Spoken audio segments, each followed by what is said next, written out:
question. How many half-used beauty products are currently living in your bathroom drawer? Too many, right? That's where U Beauty comes in. We test everything from supermarket finds to luxury splurges and tell you what's worth it. U Beauty, saving your skin and your wallet. Listen now wherever you get your podcasts.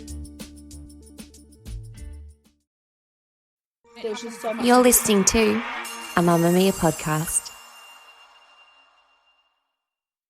Hi there, it's Claire Murphy here. Hope our trip into the perimenosphere is giving you a bunch of stuff to think about and take to your own GP. Now, you might have heard some news this week about Donald Trump and his Health Secretary Robert F. Kennedy Jr. telling you that taking paracetamol during pregnancy causes autism. Here's a spoiler alert for you. It doesn't. We investigated this on Mamamia's daily news podcast, The Quickie, with Senior Lecturer in Maternal Fetal Medicine at the University of Western Australia, Dr. Scott White. So if you're worried about it, this will make you feel a whole lot better. Hello, friends. It's Holly Wainwright jumping into your ears, not literally, that would be weird, to tell you about the next season of Mid and how it's all about you. You see, over the last 5 seasons, we've talked about everything on Mid, from marriage and divorce to hormones and fashion and sex and grief, life, right? And we've had so much feedback from you about your own messy middles that we have decided to make a season all about that, about you and the challenges that you're facing. The next season of Mid is all about dilemmas and wisdom and sharing both those things. And I am phoning in my friends to help. Hopefully, we're going to sort it out. And me and my more qualified mates, we are really going there. Mid, Conversations for Gen X Women Who Are Anything But, is back in your ears with your questions on Tuesday, July 15th.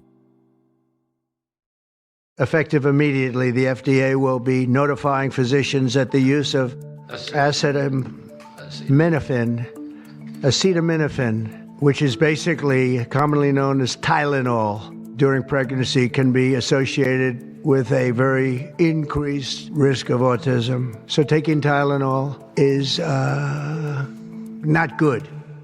That was a message from US President Donald Trump yesterday as he announced a link between increasing rates of diagnosed autism in the US to the use of the drug Tylenol by pregnant women. It's commonly used to relieve pain and fever. The drug, which you'll hear being called acetaminophen, its generic name, we call here in Australia paracetamol, the most commonly taken painkiller in the world. Trump suggested women who are dealing with a fever simply tough it out, and if they can't, maybe you will have to get Tylenol, but only in the case of extremely high fever and only if you can't tough it out. The head of the US Health Department, RFJ Jnr, had promised to reveal the cause of autism before September, as well as what can be done to cure it. The answer to that, they said, is another drug called leucovorin, a folinic acid. So what does the science actually say? Medical experts have taken to the internet to explain that autism is an incredibly complex condition that has a strong genetic link, with more than 100 related genes identified so far. We also know that the age of the parents plays a role and some environmental factors too. The link between autism and paracetamol is based on a review of 46 studies done by Harvard University and Mount Sinai Medical Center. According to experts, the results were so inconsistent that a meta-analysis was unable to be performed. A meta-analysis is where you combine the results of multiple independent studies to prove a single estimate or outcome. It found some association in 27 of those studies, but the rest did not. And the lead author of the review stated that with these results, they cannot answer the question about causation when it comes to answering whether there's any link between paracetamol use and autism. A bigger study on whether there is a link was done by Swedish researchers who looked at 2.5 million children, including 186,000 that had been exposed to paracetamol in utero. Their initial result was a 5 to 7% increased risk of autism. But that didn't take into account the pregnant woman themselves, who were taking the drug because they were more likely to have been suffering from an infection or chronic pain, or who had ADHD or autism themselves. And we know there is that genetic component to the disorder. When they compared siblings when one child was exposed to paracetamol in utero and one wasn't, that initial association dropped to 0. RFJ Jnr is also claiming that autism can be cured by treating a folate disorder. Now we know that folic acid is important during pregnancy to ensure our baby's brains develop correctly. It helps prevent serious neural tube defects like spina bifida, where the spine and spinal cord don't develop properly, and anencephaly, where the baby's skull and brain don't develop correctly. The current research into the link between folate and autism is mixed. There are some that suggest there is an increased risk of autism with high folate intake, and some that suggest supplements can decrease the risk of autism. So at this point, the science is not conclusive. However, RFK Jr. is claiming that leucovorin, a prescription medication which is a folate metabolite currently used to help people deal with the side effects of chemotherapy, can cure autism. For pregnant women, infants and toddlers, our research has revealed that folate deficiency in a child's brain can lead to autism. We have also identified an exciting therapy that may benefit large numbers of children who suffer from autism. Peer-reviewed literature has documented that up to 60% of folate-deficient children with ASD can have improved verbal communications if given leucovorin. I have instructed NIH, FDA, and CMS to help doctors treat children appropriately. However, there are no large-scale studies to measure this claim against, with only a few very small trials currently underway. There is a suggestion that some children with autism may show some improvement when it comes to things such as verbal communication. That's due to some children with autism having autoantibodies that block folate from getting into their brains during development. But this has not been properly tested, and that would only apply to some children with autism. It is certainly not a cure-all. In response to this, Australia's Health Minister Mark Butler called on the TGA, the Therapeutic Goods Administration, to release their guidance for Australian pregnant women and those with autism or who have children who do. And they said this: The TGA has no current active safety investigations for paracetamol and autism or paracetamol and neurodevelopmental disorders more broadly.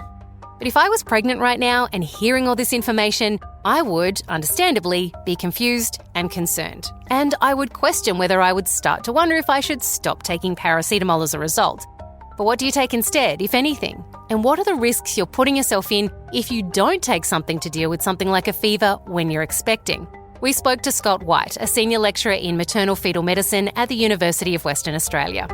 Scott, thank you so much for joining us. I wanted to get your opinion first up on how you respond as someone who is a medical professional who works specifically in medicine that deals with pregnant women and babies in utero. How do you respond to claims like the ones that Trump and RFK have made? Ideally, sensitively.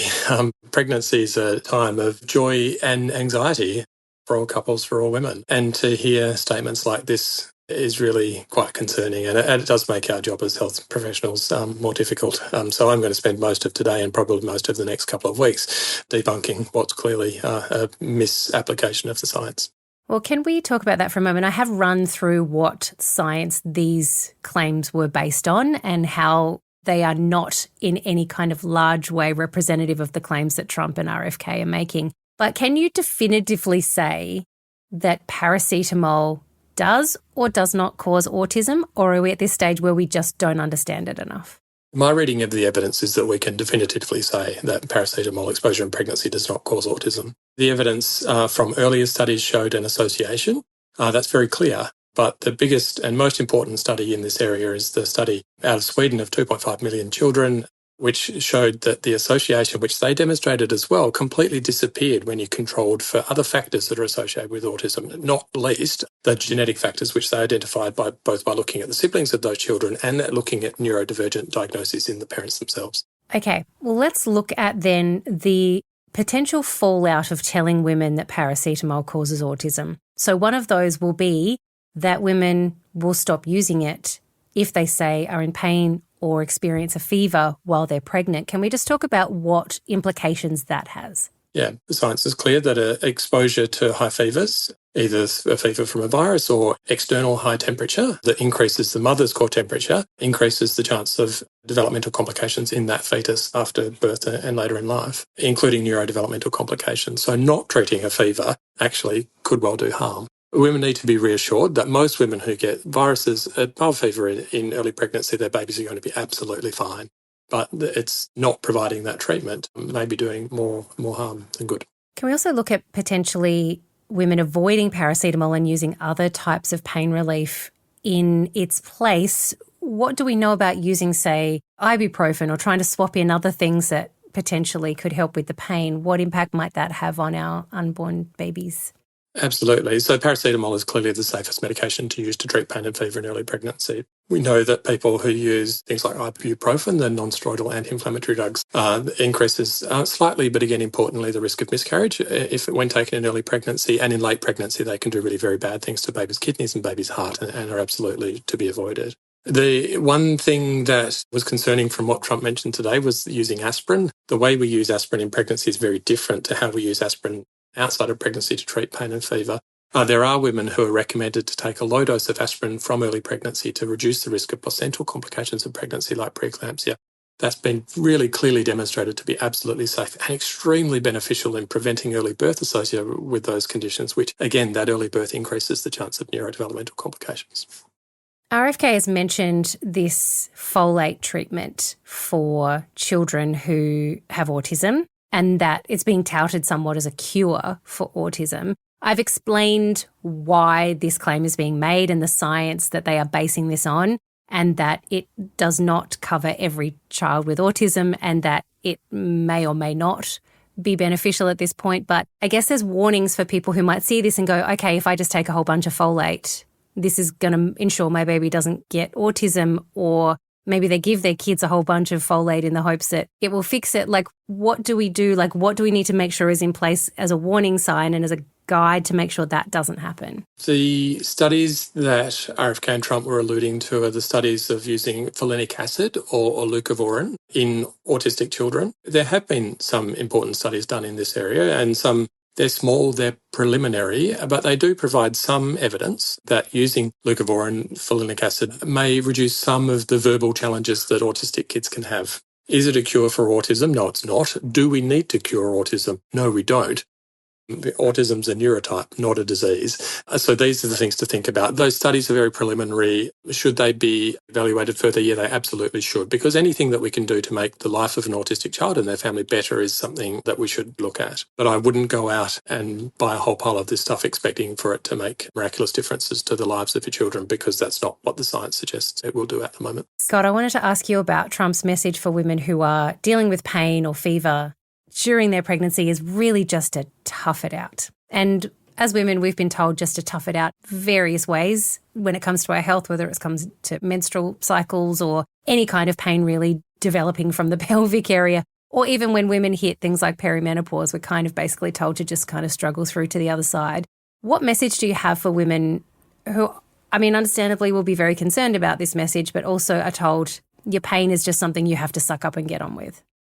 Yeah, a couple of things. So we call this medical misogyny, and it's been around for far too long and should be a thing of the past, but is still not. For generations, men have been telling women that what happens with their body is normal and they should just suck it up and deal with it. Pain and fever in pregnancy are not normal, and they are completely safe to treat and shouldn't be tolerated just because they're women. There is good evidence from other areas of medicine where women's pain is treated less aggressively than it is in the same condition in men. Women are often told, suck it up. The delayed diagnosis in endometriosis because women are told that period pain is normal. There's so many examples, so many distressing examples of this in medicine, and this is just yet another one of them. It is time for us, particularly us men, to stop telling women to suck things up. What message can we leave women with today, Scott, who might be really worried right now? Like, what will you be telling those women that you'll be seeing face to face who are concerned about this?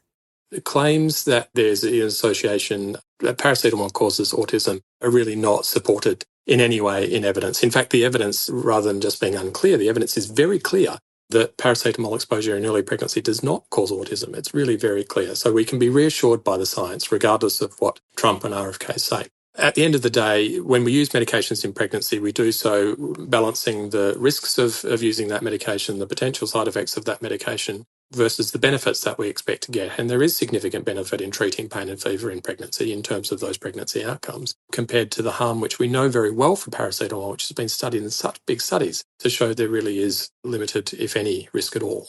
And so we have those conversations to help women navigate that decision-making. But I guess the take-home message at any point in pregnancy, if you're worried about something, then speak to your midwife, speak to your doctor, speak to the person who knows you best, who can help you navigate these decisions through your pregnancy. If we look at this announcement from a purely political position, we've already seen how women's health has been weaponised in the Trump administration, with changes to abortion laws after Roe v. Wade was overturned. So could this be another deliberate strategy? And why would they do that? Well, there is a long history of public health fear being used to make women more compliant. Fear is a highly effective tool when it comes to changing attitudes and behaviours. When a leader raises health concerns about a common and trusted drug like paracetamol, that motivates us, especially those in a vulnerable position like during pregnancy and who are often the primary health decision makers in their family, to look for guidance and to those who have solutions. A solution like an untested cure for a condition that seemed light years away from having one. We'll leave you with a comment from my co-host over on Well, our women's health podcast, GP Dr. Mariam. She posted this after the Trump RFJ Jnr announcement, and she is not impressed. Autism is a complex disorder, okay? It's a condition with strong genetic underpinnings, not something triggered by a couple of paracetamol tablets. Now, when politicians like Trump or conspiracy theorists try to play doctor, it's not only laughable, it's actually dangerous. Their medical knowledge is about as reliable as a Facebook comment thread at 2 a.m. And JFK Jr. jumping on the bandwagon, please. Both of them can kiss my ass. And here's the truth.